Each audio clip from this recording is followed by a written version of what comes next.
ওহিয়ামদ sow মুসা আল খুদা বন্দায়ে মা चरा कर दी जुदा तू बराए वसल कर दन आमदे नहीं बराए फसल कर दन आमदी মুসারে আল্লাহর পক্ষ থেকে ওহী আসলো, ও মুসারে আমার সাথে একটা বান্দা জোড়ানো ছিল, আমার ভালোবাসায় কথা বলতেছিল, আমার বান্দাটাকে আমার কাছ থেকে তুমি কেন সরাইলা? হে মুসা, তোমাকে আমি দুনিয়াতে ওহী দিয়া পাঠাইছি আল্লাহ বুলা বান্দাগুলিকে আমার সাথে মিলাইবার জন্য, কিন্তু আমার সাথে যে বান্দাটা মিলানো ছিল ওরে পৃথক করলে কেন? এই পৃথিবীর মধ্যে যত মানুষ আছে একজন মানুষ থেকে আসছে, বলেন ঠিক কিনা? উনি সমস্ত মানুষের আদি পিতা। নাম কি?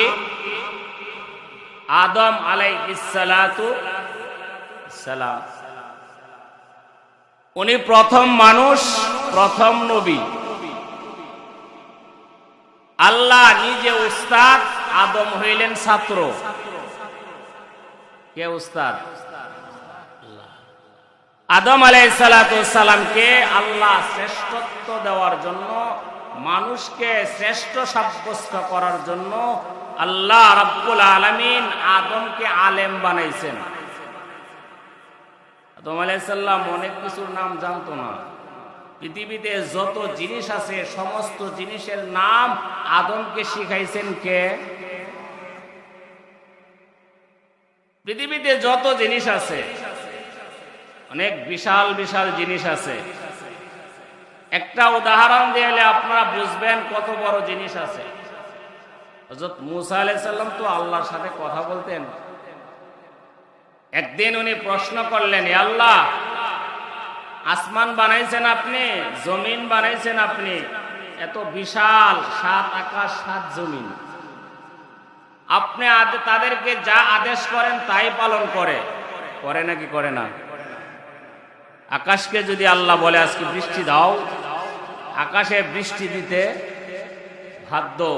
জমিনকে যদি আল্লাহ বলেন ধান দাও, ফসল দাও, জমিন দিতে বাধ্য।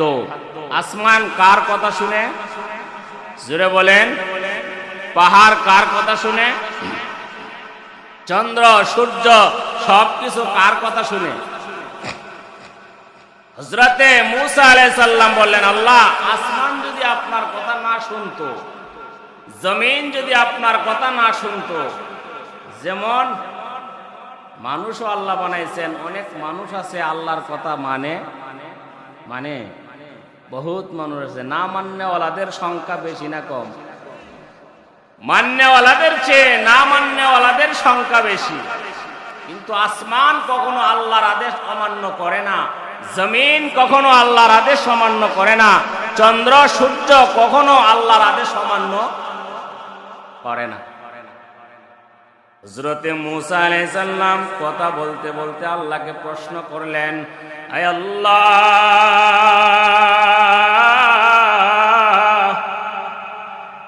আসমান যদি আপনার কথা না শুনতো, জমিন যদি আপনার কথা না শুনতো, তাদেরকে আপনি কি শাস্তি দিতেন?